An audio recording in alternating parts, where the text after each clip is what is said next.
Yang terhormat Bapak-Bapak, Ibu-Ibu, salam Pancasila. Pada hari Selasa tanggal 23 Juli tahun 2024, saya akan mengomentari International Court Justice atau ICJ dan masyarakat internasional minta Israel mengosongkan jalur Gaza dan Rafah Palestina. Tidak sejalan dengan hukum perang internasional.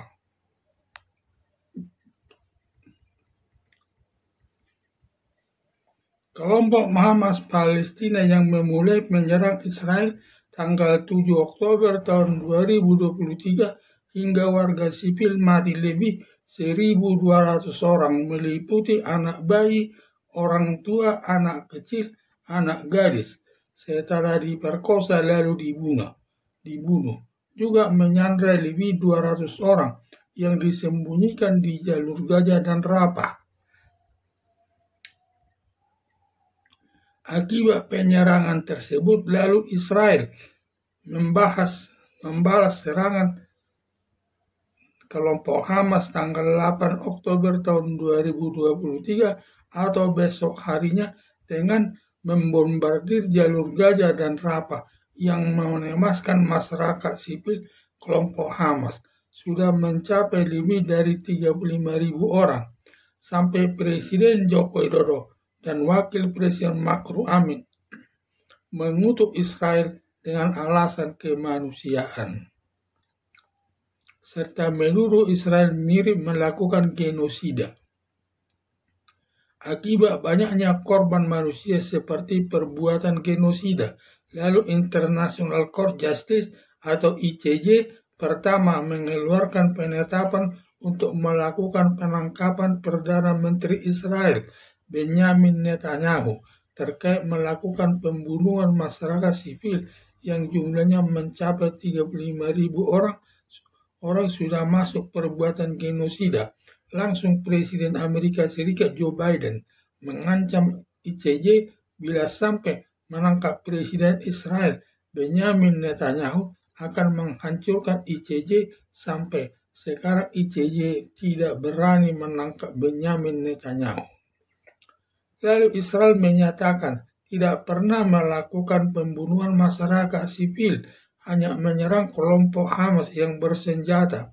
Karena dalam hukum perang internasional dilarang membunuh masyarakat sipil, hanya boleh membunuh lawan yang bersenjata. Sedangkan matinya masyarakat sipil sebelum membombardir lebih dua minggu sudah mengingatkan lewat sirene suara keras agar masyarakat sipil keluar dari jalur Gaza dan Rafah, tetapi tidak mau keluar dan tetap tinggal di jalur Gaza dan Rafah. Setelah batas waktu peringatan sudah habis, lalu Israel membombardir jalur Gaza dan Rafah selama 8 bulan akibat perserpihan ledakan peluru dan bom tersebut kena kepada masyarakat sipil. Kelompok Hamas berakibat mati masyarakat sipil 35.000 orang. Kematian masyarakat sipil tersebut tidak bisa menyalahkan Israel karena sudah diberikan peringatan sebelumnya, tetapi tidak mau keluar atau mengungsi ke tempat lain. Itu kesalahan di pihak korban sendiri.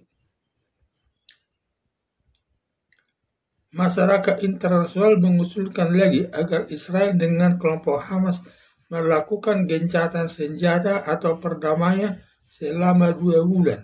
Lalu Israel menuding kelompok Hamas melakukan penipuan bila kelompok Hamas sudah merasa kuat baik dan dari jumlah pasukan dan dari sudut peralatan perang, lalu akan menyerang kembali Israel. Atas alasan tersebut, Israel menolak melakukan gencatan senjata dan terus melakukan penyerangan dengan jalan membombardir jalur Gaza dan Rafah hingga kelompok Hamas musnah atau hilang dari peta dunia.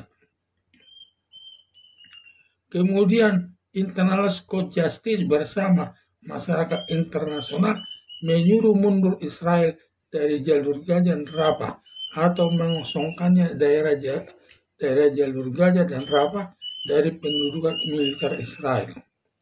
Sampai Retno Marsudi selaku Menteri Luar Negeri, Indonesia menghimbau masyarakat internasional bersama-sama mengusir Israel untuk mengosongkan jalur Gaza dan Rafah Palestina. Semua upaya internasional court justice dan masyarakat internasional termasuk Indonesia gagal semua atau tidak berhasil mengusir Israel dari jalur Gaza dan Rafah Palestina. Tindakan internasional court justice dan masyarakat internasional termasuk Indonesia meminta Israel mengosongkan daerah jalur Gaza dan Rafah Palestina bertentangan dengan hukum perang internasional. Ada dugaan Israel tidak mau meninggalkan atau mengosongkan jalur Gaza dan Rafah diperolehnya lewat menang perang. Karena ketentuan hukum perang internasional, siapa yang memenangkan perang tersebut, daerah itu menjadi miliknya. Karena Israel sebagai pemenang perang yang berhasil mengalahkan kelompok Hamas Palestina, maka daerah Gaza dan Rafah menjadi milik Israel. Apalagi yang memulai perang tersebut adalah kelompok Hamas Palestina pada tanggal 7 Oktober tahun 2023 menyerang Israel hingga mati lebih 1.200 orang masyarakat sipil. Hingga mati lebih 1.200 masyarakat sipil dan juga menyandra warga sipil Israel lebih 200 orang yang disembunyikan di jalur Gaza dan Rafah.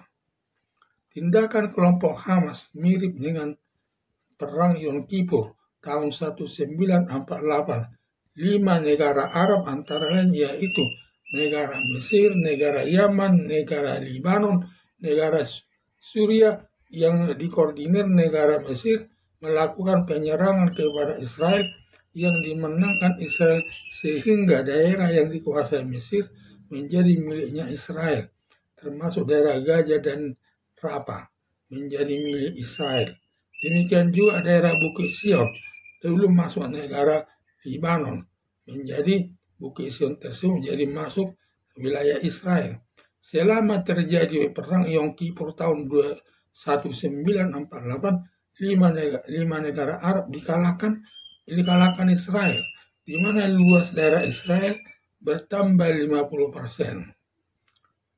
International Court Justice hanya mengancam menangkap Perdana Menteri Israel Benjamin Netanyahu, dan masyarakat internasional hanya berani membuat fatwa untuk minta Israel mengosongkan jalur Gaza dan Rafah Palestina.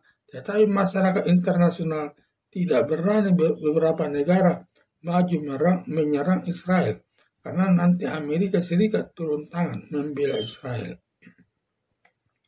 Karena apapun masalah Israel dengan negara lain, Amerika Serikat akan membela Israel karena warga negara Amerika Serikat keturunan Yahudi yang menguasai ekonomi, terlebih masalah perbankan Amerika Serikat semua dikuasainya. Ditambah lobby Yahudi Israel sangat kuat di Amerika Serikat yang selalu mendukung Israel baik dari sudut persenjataan perang dan bantuan yang lainnya.